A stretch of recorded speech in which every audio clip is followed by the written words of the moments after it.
You've joined the Betamax Video Club, rewinding back to our favourite films of the 1980s. My name's Rich Nelson, and tonight I've rented Erik the Viking. Watching it with me is John Spira, author of Videosyncratic. Hi John, how are you? Hi Rich, I'm good, thanks. This film was one that you were very keen to talk about. What's so special about this film for you? You know, Erik the Viking really is one of those special films for me. I think there's people who really love film and really love cinema. It's not necessarily about how good a film is sometimes. Sometimes it's kind of how you experience the film for the first time. For me, Erik the Viking, I saw the day it came out. I went to the cinema that evening. And so this is 1989, so I would have been 13, I guess, 12, 13. And I just found it this really beautiful, magical film, which was unlike anything I'd ever seen before. I think I went expecting it to be kind of like Life of Brian, which I really, really loved. And I loved all of the Monty Python stuff because, you know, when you're 12, you do love Monty Python in that kind of way. And I kind of thought this would be like a new Monty Python film. And, you know, it's got elements of that, but it's such a strange film. And it kind of, I found it quite moving. And it's, I mean, we'll go into kind of all the kind of aspects of it. But it's got, at the core of the film is this kind of very strange darkness, kind of melancholy. It's not like a Python film. There are those kind of comic moments in it which sometimes feel quite incongruous. But I just found it to be quite a magical film, and I still do. When I watch it, I think the combination of the incredible production design and the music and the kind of storytelling, I think it's a film that's not like anything else. And I really kind of valued that. I can't think of another film which is like Erik the Viking. So it stayed special to me. Well, as you say, it's sort of going there expecting a Monty Python film, and the fact it's directed by Terry Jones, and the second credited on IMDb anyway actor is John Cleese, and that you wouldn't blame anyone for watching it expecting or at least hoping for huge similarities to the Python films. And I think, you know, having come to this is the first time I'd watched it since probably early 90s. I reckon I'd seen it on a video, and again sort of maybe the benefit of age and having absorbed more of that, sort of watching it, and there are so many similarities, and yet the fact it's a tale that could be told perhaps very differently by other people, but it's ultimately a guy questioning his own sort of existence, really. Yeah, it's very kind of existential, and it's got a lot to say, and you know, it's not, I love it, but it's not above criticism. And one of the criticisms that I have of this film is that Terry Jones wasn't brave enough to fully let go. And I really think if he had been brave enough to not cast John Cleese is the only, we can talk about the casting later, but John Cleese, I think, is the only mistake in casting. And the reason it's a mistake is because it kind of roots it so firmly back to Monty Python. And Terry Jones has these stupid scenes in there which kind of detract from the weird kind of mystical earnestness that kind of goes through the rest of the film. So like my only criticism of this film is that he was not brave enough to step away from Monty Python fully, and I think if he had, this film, I mean, I love it anyway, but it could have gone somewhere else. It could have been really an exceptional film. Well, I did see from the IMDb trivia that apparently Jack Lemmon was supposed to be half Dan the Black and pulled out quite late on, and that's why John Cleese stepped in. That would have been amazing. It would have been a very different. One of the things about the kind of casting of this film, which kind of blows my mind, is it's the casting is insane. Like on paper, the casting is insane, and on screen, the casting is insane. It's a film about Vikings. It's a British film about Vikings. It's got Tim Robbins in the lead, which is a very strange choice, but it works. It's got Mickey Rooney as his dad, who's like a Viking kind of captain, which is a very odd choice, but again, it kind of works. You've got Eartha Kitt as a soothsayer, which is one of my favorite pieces of casting in cinema history. She's incredible in that role. But you never, I mean, on paper, that's kind of like a Mai Zetterling kind of role, you know? You wouldn't think it would go to her. And in a way, I could see Jack Lemmon doing a great half Dan the Black, you know, because one thing that this film does, which a lot of films don't do, and I don't know the reason for it, I would love to I mean, obviously you can't really talk to Terry Jones now, but I would love to ask him about this because he as a director seems to have so much faith in the fact that if you cast an actor, they'll be able to act. And most films don't do that. Most films cast very strictly to type, and they cast people in roles which the audience is used to seeing them in, and forget that, actors can act. So I think it's great. I think giving Tim Robbins this chance to play a role which is so far removed from anything else he's played, and he brings something wonderful to it, and they all do. I think the acting in this film, performances are fantastic. Well, as you say, the amount of British actors in there that you would recognise from other things, and these are people who had either done so previously or gone on to huge things. You've got sort of Tim McInerney as Sven the Berserker, you've got John Gordon Sinclair still riding on the Gregory's Girl wave, even Jim Broadbent and Jim Carter make appearances as well, and Anthony Sher, who we talked very briefly about in Superman 2, funnily enough. These are all people who you've seen in so many other films, TV, on the stage, and putting them in some cases in very minor parts. But as you say, trusting them to just get on with it and do a good job. And it really shows in some of them really enjoy themselves, which I guess is half the fun. It does. And talking of kind of like theatre, like that's what theatre has always had over film, is that if you go and see a play, especially, somewhere good, you can kind of be quite moved by it, and you can look at the program in the interval and be like, who is that guy? Who is that woman on stage? Like, I'm trying to work out who that person is. And then you see what they've been in cinema, and you go, oh, wow, this is a million miles away from how they get used in film and TV. But it just shows that they can absolutely do this. And Erik the Viking feels quite theatrical in that way. It's a character actor's film. It's a lot of very small roles, but those people fill those roles fantastically. And, you talk about Tim McInerney. Here's a guy who has spent his whole career playing the fop. And in this film, he's a berserker, and he's great. He's fantastic in it. But it goes to show as well that the scene with the fight with Halfdan's boat, and they say, go on, berserk. And he said, no, I'm building up to it. And, the fact that he isn't just this automatic sort of lump. He's saying, well, it's almost like an actor needing his process. It's, oh, I'm almost there, I'm almost there. And then they're foaming Absolutely. At the mouth. I mean, and again, that's the stuff you get. I mean, I feel to a degree that like we've lost that in cinema these days, that kind of character actor thing, that thing where you have kind of a lot of smaller roles, but really memorable, great people playing those parts. The one thing that sort of struck me at the beginning of the film, and the film opens with flames and fighting and basically a village getting pillaged, Vikings doing what Vikings do, and it's Tim Robbins as Erik, and immediately trying to rape a woman.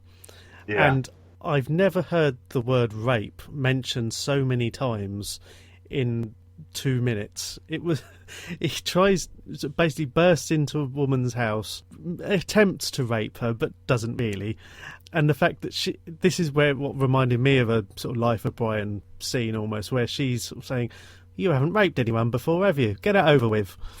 It's a really awkward scene now. It's strange because like it's one of those things which when kind of the morals of society kind of change, certain things suddenly get seen in a completely different light.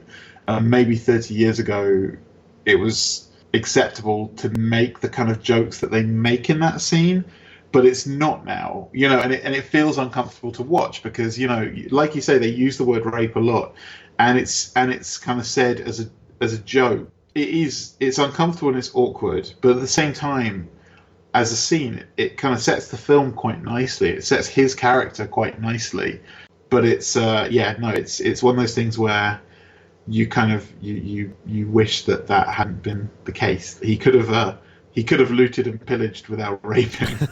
But this is the point where even as he struggles to get his helmet off and he's messing about with his clothes in that he's trying to, and this is where his very, I don't know, this is how it's portrayed, but his sensitive side comes out. It's like, well, can you pretend I'm raping you? And he wants to be seen as being a Viking, which is what he is, but without having to actually do the biggest unpleasantness of it. And strangely as well, it didn't take long to recognise that the actress was Samantha Bond, who was obviously in a few Bond films as Moneypenny. And she, despite him accidentally killing her while trying to stop someone else raping her, I'm saying rape lots now, she sort of becomes the recurring character throughout his conscience, as it is, throughout the film, reminding him of, you know, what he almost did, and she's the inspiration really for him trying to go about moving Viking culture away from, I was going to say it again there,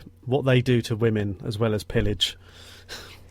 Yeah, I mean, what's the one thing that's missing? I mean, like, I used to teach screenwriting, so I'm very kind of screenwriting theory oriented. I was a screenwriter when I first kind of got into the industry, and the only thing missing from that is that if they had established that that was Erik's first ever mission, it would have made sense. If he's someone who, because he claims he's been looting and pillaging up and down the coast, and he claims to be, you know, he appears to be actually the leader. His father seems quite kind of sidelined in this film. So you'd think he would have dealt with that issue previously, if you see what I mean. It feels a bit weird that he's kind of an experienced guy who's suddenly having this kind of misgiving about the whole thing. But at least, I mean, you know, for all the kind of, for the crudeness of using rape as something to laugh at in that scene, they do use her as a recurring character throughout the film. She, like you say, you know, she does represent his kind of, his conscience and his moral compass. And he also, bizarrely, you know, he falls in love with her as well. And his whole mission is to go and find her. And then he puts aside the other kind of romantic kind of involvement in the film quite tenderly, because he really does feel that he's in love with this woman who he only knew for a short amount of time, but he killed accidentally. And that's just a sort of farcical element to end that opening scene, really. It was just sort of accidentally killing her while stopping someone else doing it. It was silly, really. But even after that, it cuts to the rest of the Viking horde, I suppose. They've got a woman tied up by her hair and sort of threatening to kill her with the axe, and they're all absolutely trolleyed while swinging this axe around. And Erik and a couple of the female characters start rising up against this, going, well, why do we have to? And it's, again, it sort of poses the question that's asked throughout the film is, you know, why do we have to do that, and why do we have to kill people? And the whole idea of Valhalla is the place where you go if you die in glory, and the ultimate insult that they say to each other is, no, he died of old age. Yeah. Which is, you know, a very sort of what seems like quite a nothing insult, but when you take the glory of Valhalla, which again is the whole aim of the film, and, you know, throwing that at someone, that must have been horrendous back in the day. Well, it's a very good, it's a thing that the Pythons have always done, which is to kind of like hold any form of kind of religious belief up for at least questioning, if not mockery. And Terry Jones does a really good job of it in this film. He shows the kind of stupidity of whatever kind of religion the kind of Vikings are following at that time, but then he also counteracts it with Freddie Jones's character, who's a Christian missionary, and whose lack of faith means he doesn't ever see anything that's going on around him. Like all of the fantastical stuff, like dragons and Valhalla, like Freddie Jones can't even see them because he doesn't have enough faith to see them. So there's a lot of kind of there's a lot of playing with that, but at the same time, it's tied up in a more kind of philosophical quest that the film's on, which is essentially about, you know, it's questioning violence, it's questioning a culture of violence. Yeah, and the vehicle that they use to tell the story is how they're currently living in the age of Ragnarok, which I guess in these days everyone hears Ragnarok and thinks of the Thor movies, and I suppose that there is that sort of tie-in with those, I suppose. I mean, even 30 odd years later, where people are talking again, albeit as part of one of these bloody expanded universe thingies, where they're talking about Ragnarok and Valhalla and Asgard and places like this. I guess it would have been a nice little turn to have seen Jeff Goldblum pop up. Bear in mind his latest resurgence in popularity. Yeah, and you know, there's a lot of that.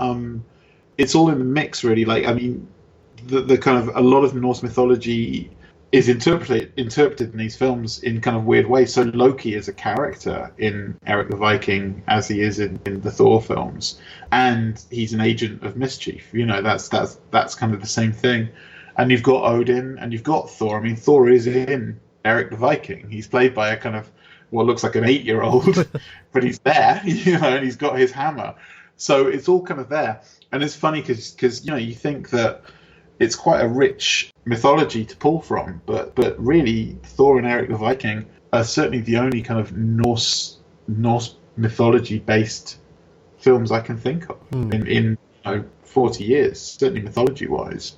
Well, that was one thing, because as you say, it's you know, everything's a matter of interpretation, and how in this Erik the Viking, Loki is basically the little sort of lickspittle of the blacksmith, and ultimately their aim is to keep war going because that's how they make money. He's not it's not certainly not implied that he's the brother of Thor. He's more likely to be his dad or his uncle or something like that. And he's played by Anthony Sher, which is incredible. Yeah, really kind of Weasley, kind of Iago kind of role. Because I mean, and again, you know, I'll always go back to Superman films, but you know, that was exactly the character he played in that. Albeit he was just a sort of hotel bellboy, but still very looked like he was scheming, and he was certainly on the take for the tip for carrying the bags. Anyway, this is where they have their sort of montagey A-team moment where, because Erik has convinced the village or the town that, you know, we should try and go to Valhalla and be the first living beings to go there and to question, very convincing to them anyway, of the need to end the violence and everything else. And, you know, he thinks he remembers seeing the sun and the sky, and to go back to this, he convinces them that, right, we need to stop all this. We need to sort of put the question to the gods as to why. So they build a boat and sail off to Valhalla. But this is when we cut to Halfdan the Black, who's the sort of villain of the film. And it sort of goes straight to him essentially being judge, jury and executioner of the local peasants. Yeah, absolutely. And it's you know, John Cleese doing his thing very well. I mean, like I said, I kind of wish he weren't in it. But it's as dark as you've ever seen him. I mean, like he's genuinely kind of intimidating, and he underplays the role with kind of really good effect. And yeah, it's just him. I mean, like the whole scene is him just sentencing people to different forms of death for non-payment of taxes. I mean, it's not made entirely clear who Halfdan the Black is. Like he's the head of the blacksmiths guild or something, and he's clearly a man with a lot of power. But as you say, he also seems to be sentencing random peasants to death. He reminded me of I don't like making these things political, but he reminds me of a conservative head of benefits, getting people, but saying it very in a nice sort of way. He's going, behead him, please. And then the gratitude of the guy where he says, just cut his hand off. He's like, thank you. Absolutely, yeah. No, I mean that's kind of, he plays it like a kind of a almost like, I mean, kind of like a businessman, and in that kind of the businessman as psychopath kind of thing, where they don't take any account for their decisions, basically ruining kind of lots of people's lives. It's really good. Like he's really good in it. He's really menacing. One thing I was going to mention, and this kind of, when you mentioned about how the character of Halfdan isn't massively fleshed out at the beginning anyway.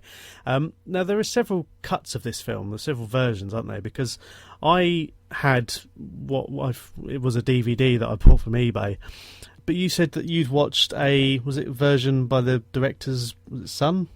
Yeah, okay, so there are 3 versions of the film in circulation. The first is the theatrical cut, which is 107 minutes. And there's some murkiness around that cut in that Terry Jones claims that American audiences got a longer cut than British audiences because they'd already struck the prints. He basically, from what I understand, he was quite hands-off in the edit, and he wasn't happy with the edit when he saw it.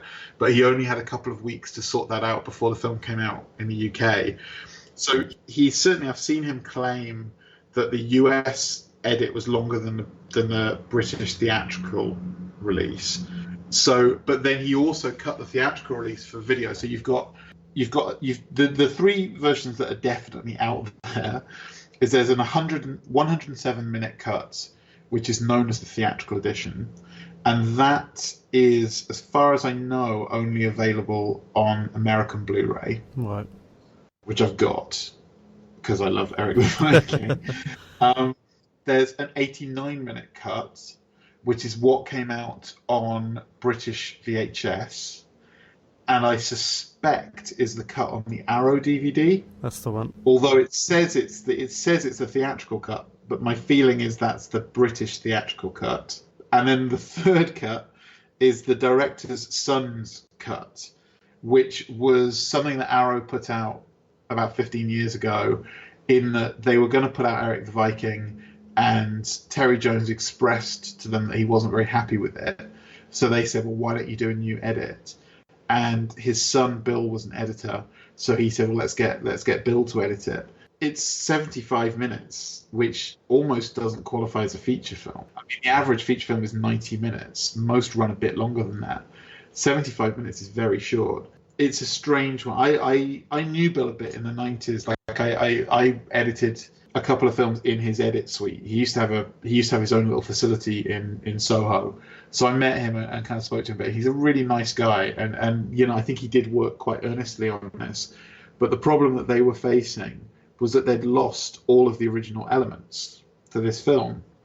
So his edit is just a cut down. Like literally, they were just starting with the long form cut of the film, and all he's done is cut it into chunks and move some chunks around and take some chunks out. I mean, I think it's dismal, because not just because you lose a lot of the character of it, but it's technically bad. Like the sound is terrible. You can tell that the sound changes from one shot to the next, you know, because it's been moved around, and it doesn't feel like it's had a new mix, and they clearly didn't have those kind of elements.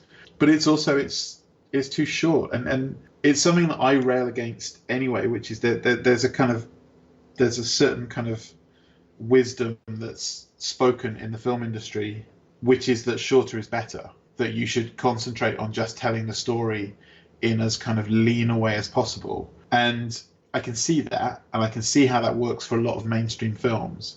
But if a film was shot and written to be longer, then by just hacking bits out of it, you're making it less coherent, and you're making it less fun, and you're not kind of letting the audience indulge in the world in that way. And I think this commercial imperative is just very, very damaging, and I can see it destroy films left, right, and centre. And the fact is that Erik the Viking was a tough sell to begin with. Like, I think it always had a very limited audience. It was never going to play to a big audience. They clearly put a lot of money in it, because that money's on the screen. The production values are insanely epic on this film. And I think what happened was they just panicked that people weren't seeing it, or that people wouldn't see it, and they thought people will enjoy it more if it's shorter, and that's to the detriment. I think they should have played to the audience they had. And when you look at things like Lord of the Rings, no one who likes Lord of the Rings wants to watch the theatrical cuts. They want to watch the 4.5-hour cuts, because they love that world, and they love being immersed in that world. And that's kind of how I feel about Erik the Viking. I think if you like it anyway, you're quite happy for it to be a bit slower, and it's a melancholy film. It's a ponderous film. You know, it's a philosophical film. So you need those shots of Tim Robbins looking perturbed, you know, and kind of looking a little bit wild. You need those things. It's not just about the story, because the story itself is not particularly a strong one. So in the director's son's cut, you get to the end so quickly. And then the last scene is played so, like the Asgard scene is played. Valhalla scene is played so quickly that you end up going, well, what was the point? You know, there's no love in it. There's no investment in it. Well, it's funny because having the DVD, so that would be the 89-minute version, and even then it wasn't that long because of credits. And you could even see, I mean, I'm no film, I don't know anything about editing and that, but even then you could change between the scenes. The cuts were so blunt, they just didn't flow well. And again, this, I suppose, this is the removing of 20 odd minutes or so from the American version. and it just seemed like whole parts of it jarred. Either they didn't belong where they sat, or they took something out that they probably thought, well, we don't really need that bit. And it just felt like it was, and this was the difficult part of it for me coming back, is that almost cheapened it, and as you said, you can see the value, the money that they spent. I mean, the scenes on High Brazil, which we'll come to, and having that was filmed in Malta, wasn't it? Yeah, that's right. And obviously having to go on location there, and everything there looked quite fantastic, and yet you kind of jarred there really quickly, and it like just takes you out of it very briefly, which isn't really what you want. Yeah, it's really choppy. There's a huge post-production problem with it, which you don't feel when you watch the longest cut. When you watch the longest cut, it just plays like a film. But it's that same thing. It's like, it's a certain syndrome which is kind of best seen in Alien 3, which is, it establishes itself really well. Like, the film starts really well, and you're like, wow, this is a world, and these are people I'm interested in. But then, because the edit is kind of incoherent, you lose touch with it. So in Alien 3, all of those inmates are kind of shaven-headed. They're all bald. So just at the point where you're starting to tell them apart, you suddenly don't know who's alive and who's not alive anymore. And whole characters just disappear, and it's never explained. And that's kind of a similar thing that happens with Erik the Viking. You've got so many kind of bearded Vikings who all actually, do have these little moments where they're established, but they don't get to play out their own storylines, because so many of them just seem to vanish. I mean, unless you're watching very closely, John Gordon Sinclair and stuff, these people just disappear off the screen. Some of them just fall out of the boat. Some of them get killed in battle. But sometimes with the kind of constant re-edits, by the time you get to the 75-minute cut, you just don't know who anyone is, and you don't know where anyone is or what's happened to them.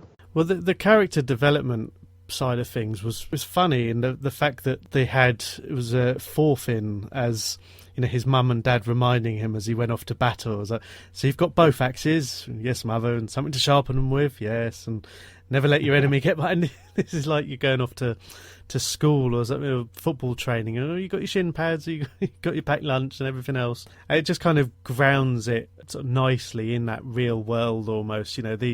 These Vikings, yes, they're 1,000 years away or whatever, but putting them there, they're just people who've got lives and issues, the rest of us. Absolutely. Well, a lot of this film, like, there are certain people who I'd be interested to talk to this film about, like, kind of like at the BFI and stuff, because in a way this film could be looked at as kind of an exploration of toxic masculinity. Like, what are these men trying to prove? It's all about men trying to be bigger than themselves, but actually proving that they're quite weak and pathetic. Sven the Berserker, the only reason that he kind of goes berserk and that he cares about being berserk is because it's a family tradition he's supposed to uphold, and he feels the kind of pressure of that. And Thorfinn Skullsplitter feels awkward at any moment where he's not killing people. Like, the rest of the time, he's kind of like trying to understand what fear is and trying to deal with his parents and stuff. So there's a lot kind of going on under the skin of this film, I think, which could be open to interpretation, definitely.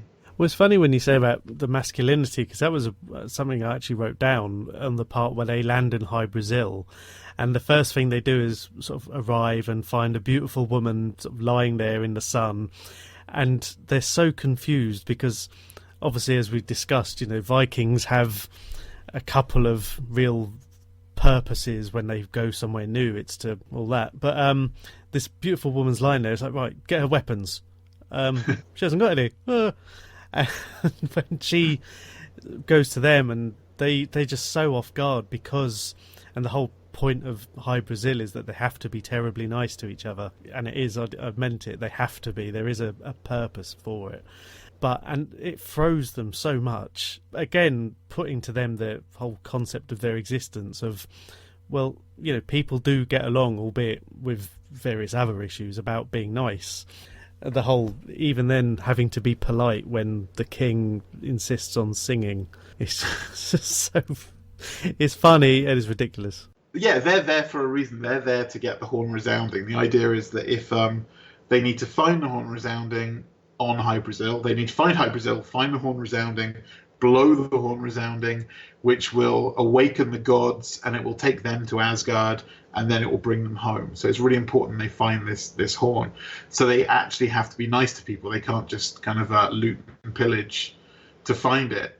And they're completely on the back foot because they're not used to people being nice to them. And yeah, I think that's really interesting. And there's a flaw. I mean, the narrative is flawed. It's not. I've said before. It's not immune to criticism. This film, but to skip all the way ahead, the ending of this film is so bizarre in such a kind of beautiful way because the film ends on a sunrise and it ends on all of these kind of violent characters being really moved with their families watching the sunrise in quite a kind of slow sequence.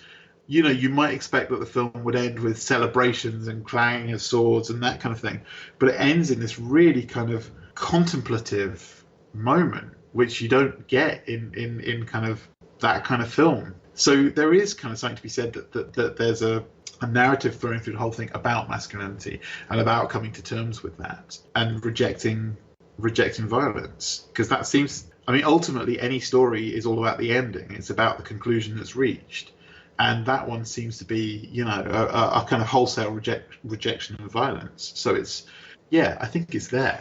But Erik, he still manages to get his way with the princess. Obviously, well, get his way sounds bad in context, but they sleep together. But the scene kind of, there is a callback to this where he hides from the king, and the king bursts into the room with saying he's going to surprise them, but gives them enough warning.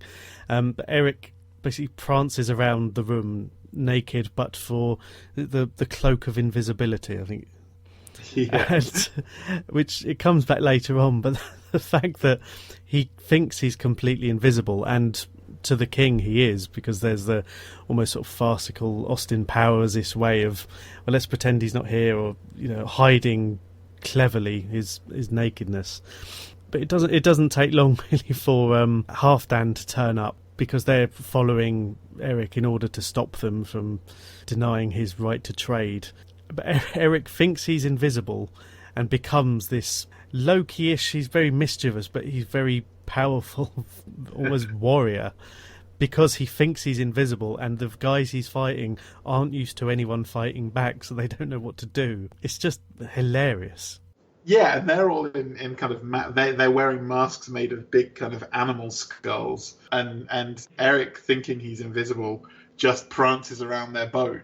I don't think he even stabs any of them. He kind of just gets really close to them and they all fall off the ship because they're so kind of confused by him.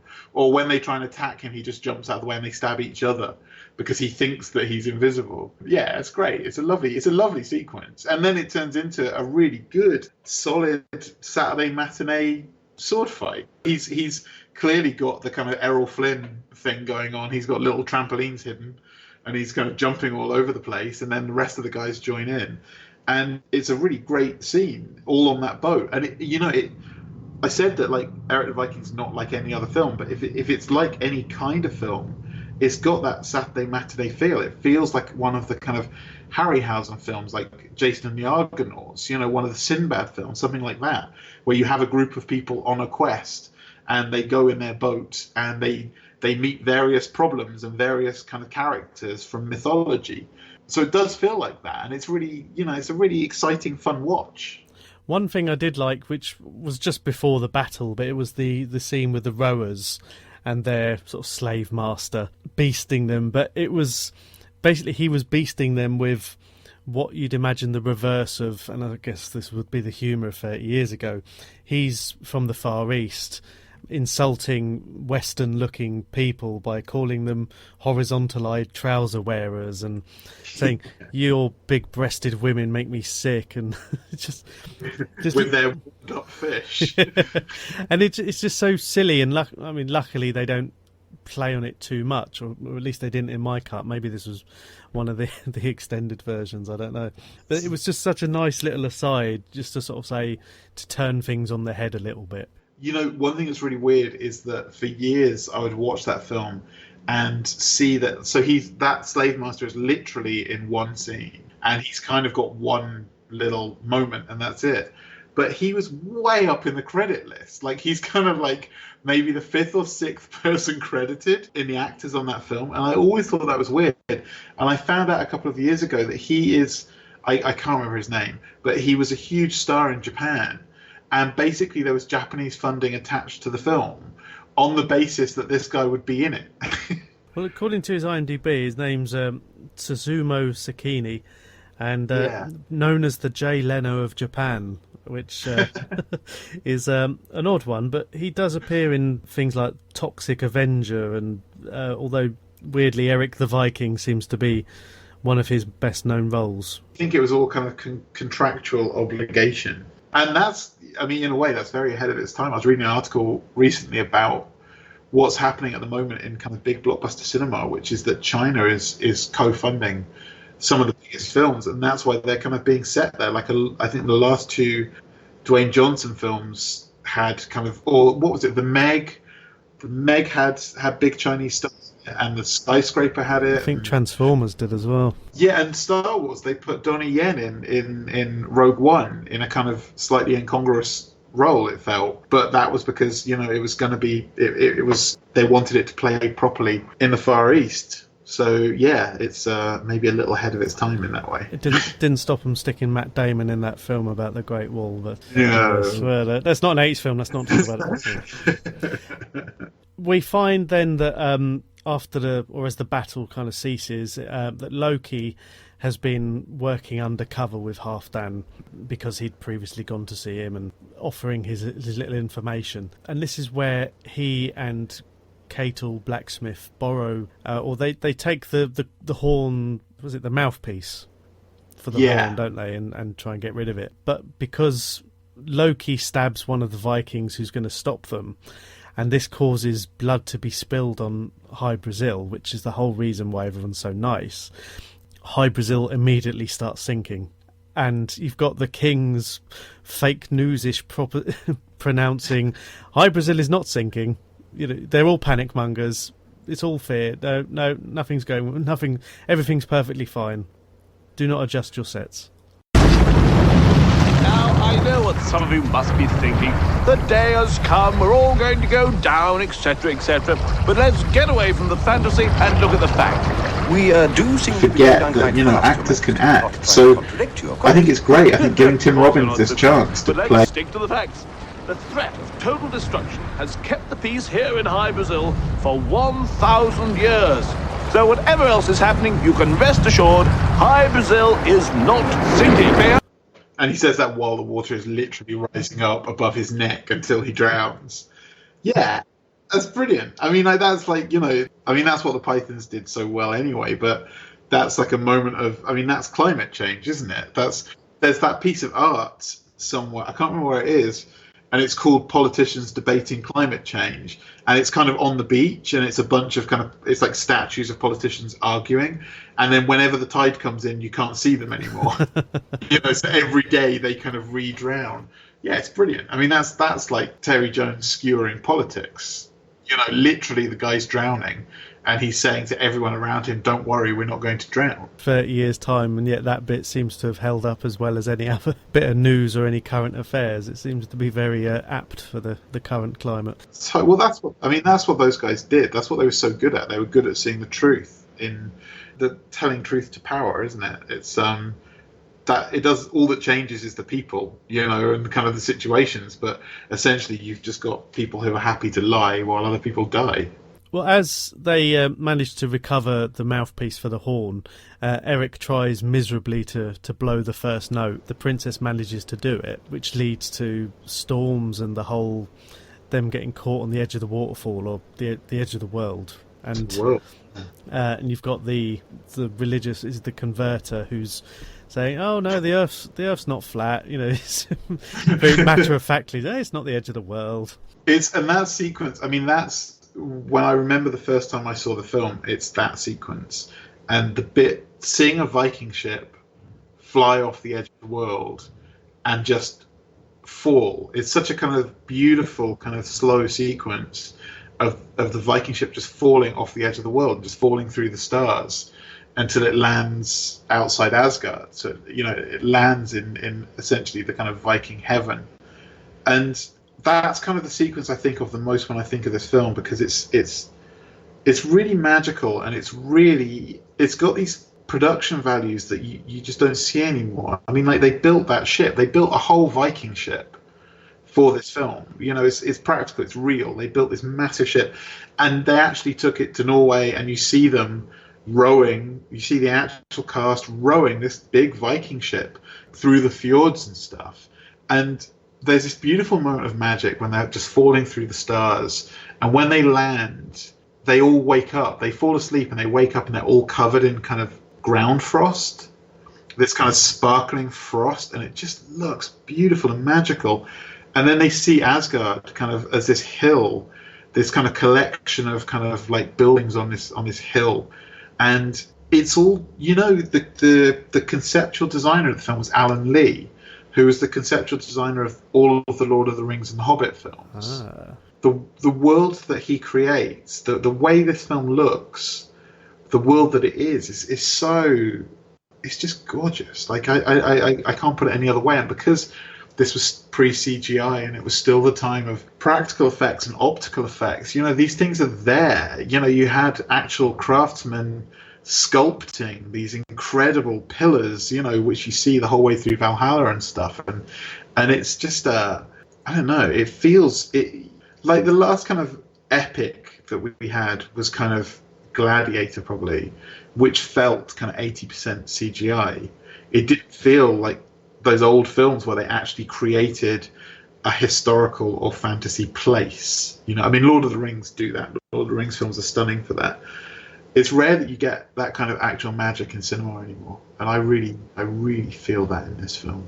And even the scene, with the rainbow bridge, and the fact that the matte paintings behind the buildings that they've made, they're just so amazingly done. Even when I googled, I can't remember, when I was doing some more reading about the film, and some of the matte paintings in this came up in the various lists of the best matte paintings you'll see in film. They're up there with the last sort of scene from Indiana Jones, Raiders of the Lost Ark, where the warehouse boxes. And they're on lists of films of the scenes that are much more remembered than this film. And even when I was looking up the film to try and find not just reviews, but if anyone had done going back to the film or anything about it, and there was so little written about it. Yeah, even like I mean, I was looking today at the booklet that comes with the Arrow release, and that's pretty scant in itself. There's not a lot written about it. There's not a lot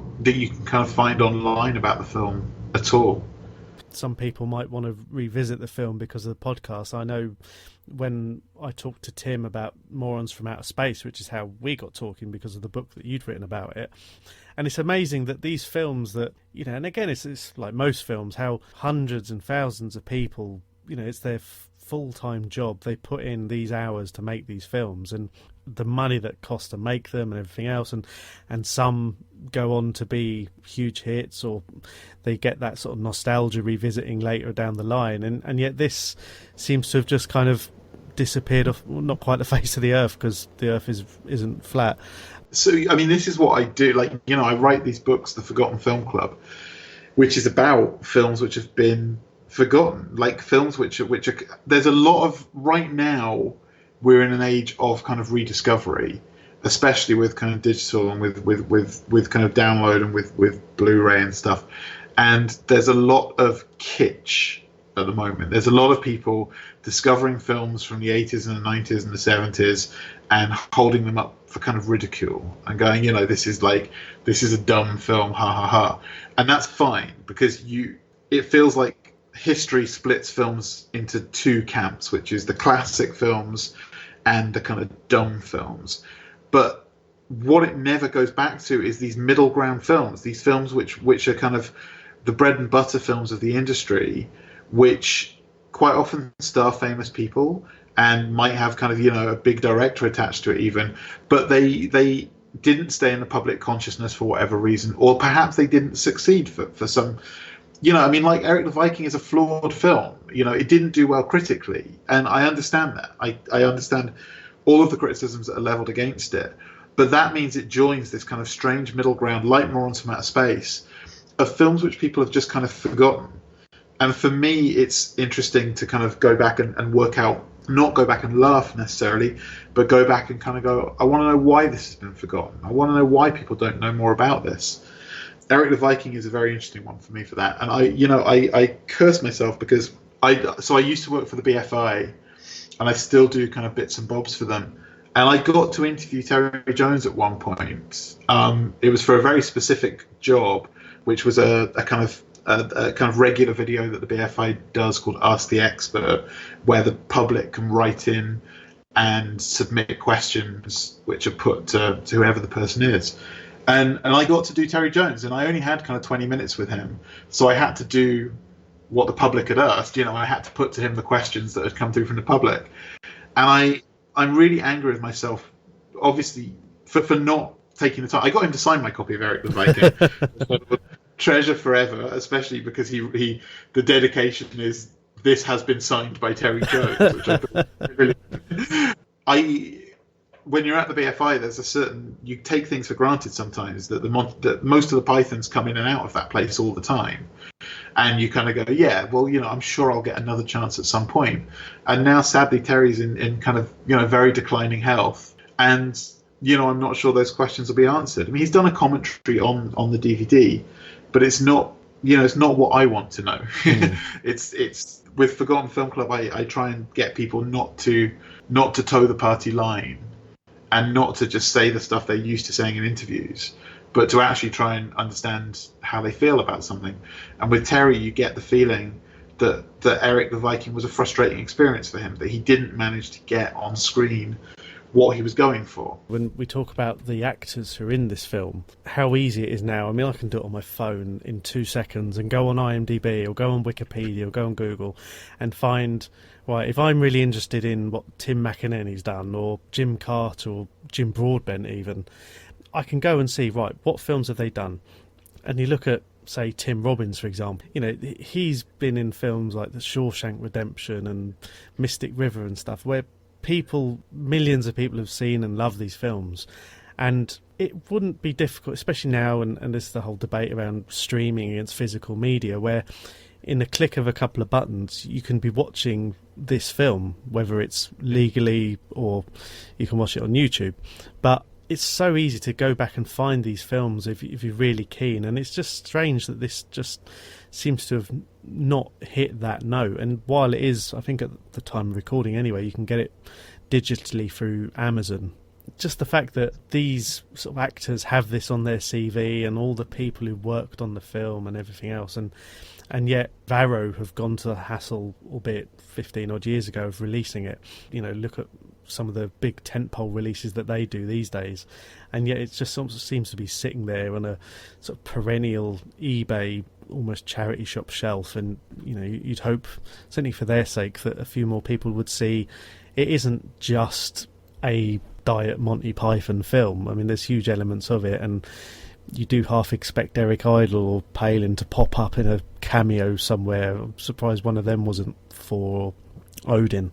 But no, it's strange. Again, forgotten films, and this was the part of the Morons from Outer Space sort of thing, where, but even then, sort of people did remember that. I mean, I think what's happening right now is interesting, because I think what you said about Arrow putting it out 15 years ago is very kind of central to the problem, which is that in that time, Arrow has become something so much more interesting.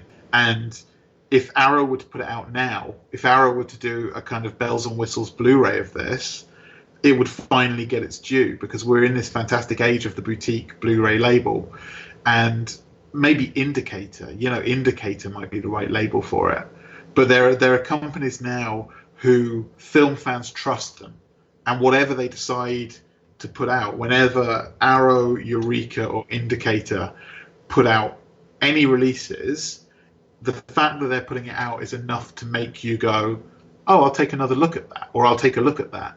And I feel sad that Arrow did this before they were at that point. And I really hope, I mean, they could do a Blu-ray. I'd love it if they did a Blu-ray, because the film deserves to be seen. I mean, that's the other thing about it, is it's not It's not a hack job. There are so many elements of this film. The production design is gorgeous. The score is incredible. I mean, it's Neil Innes, from the Bonzo Dog Doodah Band, and he's done this gorgeous orchestral score, which is not silly. It sets a beautiful kind of mystical and kind of like a kind of punishing tone to the film. It's gorgeous. I used to, when I was a kid, I had the soundtrack on cassette, and I was like the 12-year-old who was walking around like listening to this music and feeling really kind of pumped up by it. It's a film that deserves to be seen. It's not perfect, but there's so much love in that film. You can see how hard people worked on that film and how seriously they took it and how much they care about it. And that transcends all of its problems. And if they can put Rawhead Rex out on a Blu-ray, they can bloody well do this one as well. Well, absolutely.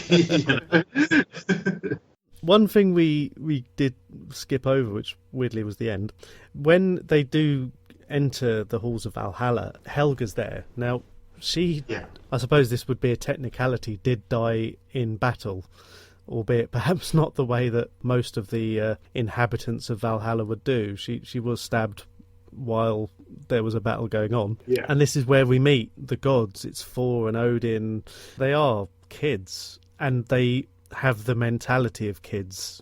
And this is the worship that you put of people. And what's to say they're not kids? And what's to say that the end of, was it Men in Black, where essentially the universe is a toy that on a cat's collar or whatever it is. It's like a marble game or something. It is, yeah. And this is where they say, well, you've come to Valhalla and you're alive, so we're sentencing you to hell. It's just that sort of arbitrary, but that's another, that's another Monty Python thing. The idea that people could go on this ridiculous voyage, this all-consuming kind of voyage, which they were unlikely to ever succeed, and when they finally get to meet their gods are just a bunch of bratish children. That's beautiful, because that's how gods behave. Like if you look at the rationale of the universe we live in, and you start to say, yes, it's an all-powerful, all-wise God who allows Donald Trump to be president. It's not. It's childish. If there is a God there, they might well be just children. Who knows? It's a shame they didn't play it almost like that episode of The Simpsons where they go to find the head of Quickie Mart, and Homer gets 3 questions. It's like, you're the head of Quickie Mart? You? Really? And that's it. It's done. You may ask me 3 questions. That's great, because all I need is one. Are you really the head of the Quickie Mart? Yes. Really? Yes. You? Yes.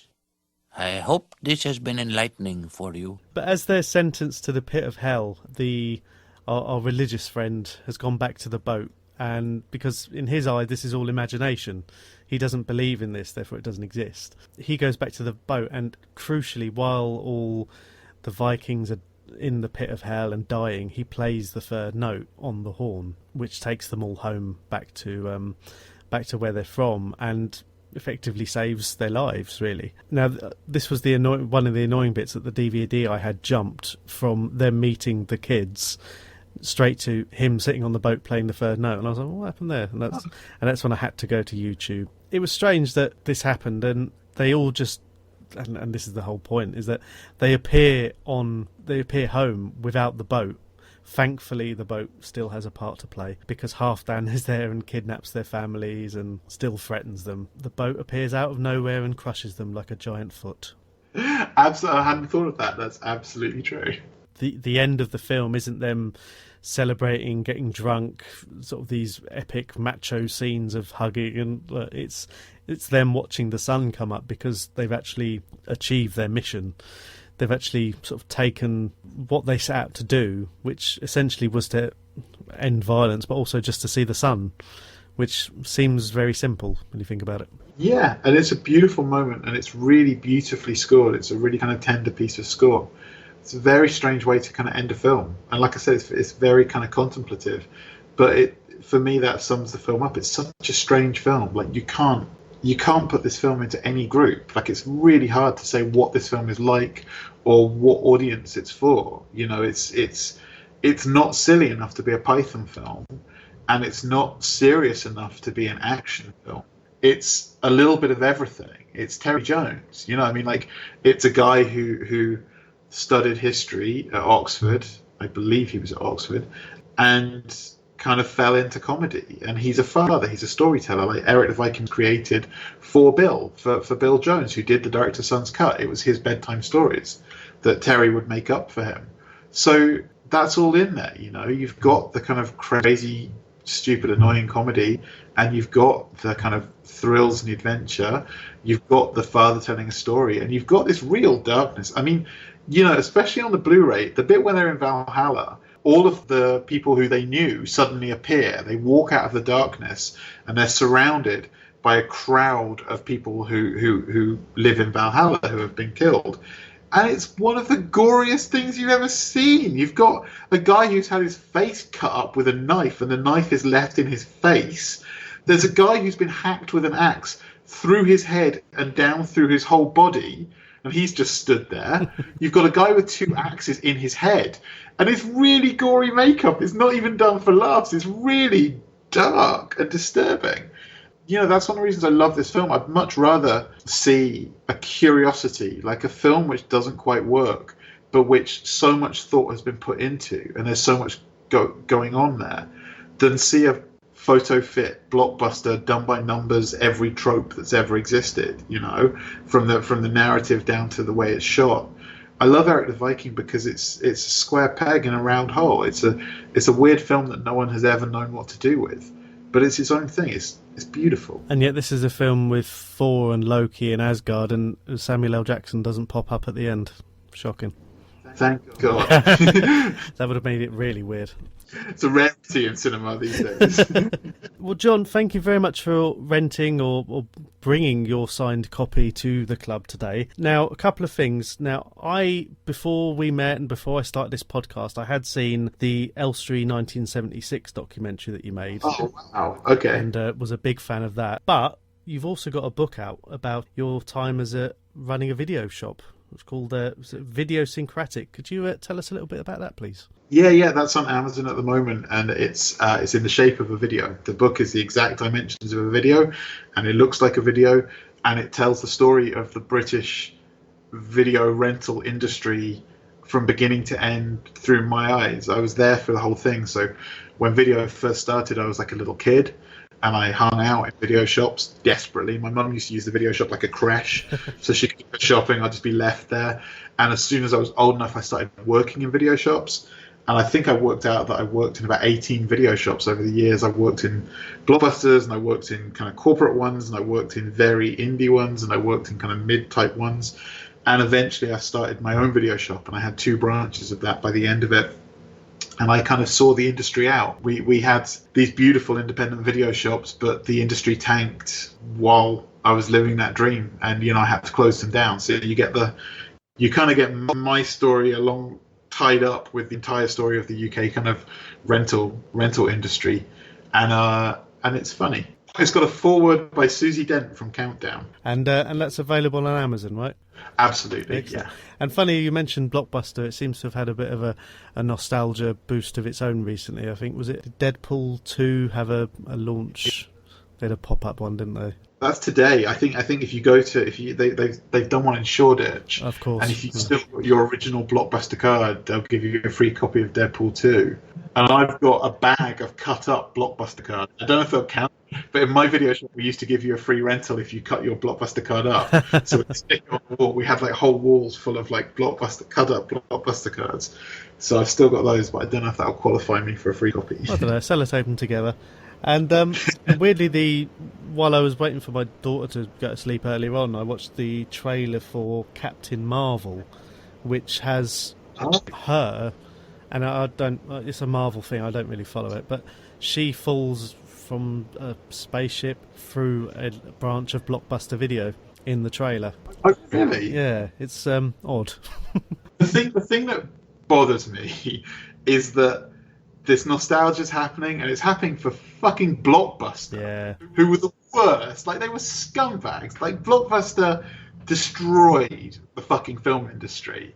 You know, they certainly did in this country. Like, the way they bought DVDs, they targeted independent shops and got them shut down, and then they only stopped new releases. You know, you lost that having in your town video shops, which actually were video libraries where you could get the stuff, everything. So I've got this deep hatred of Blockbuster, and now this bizarre nostalgia for video shops. People are just wanting Blockbuster. I find that so strange, but there you go. I remember the guy coming round with Betamax and VHS tapes in the back of his van.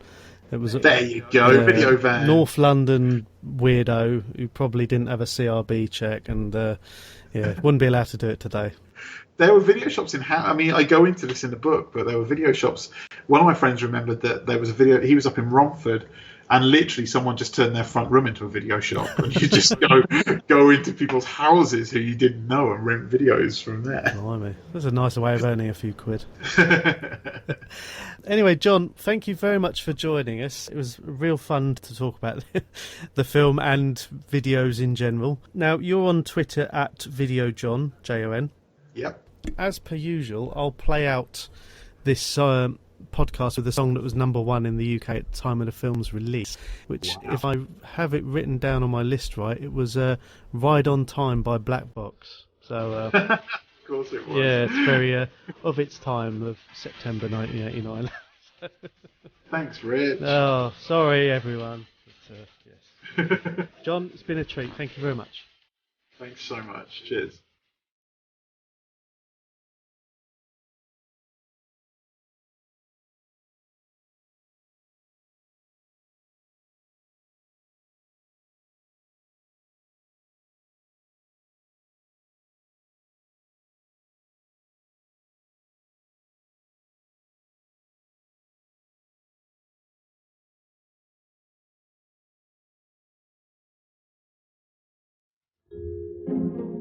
This podcast is part of Britpod Scene, an independent network of uniquely British podcasts that's always growing.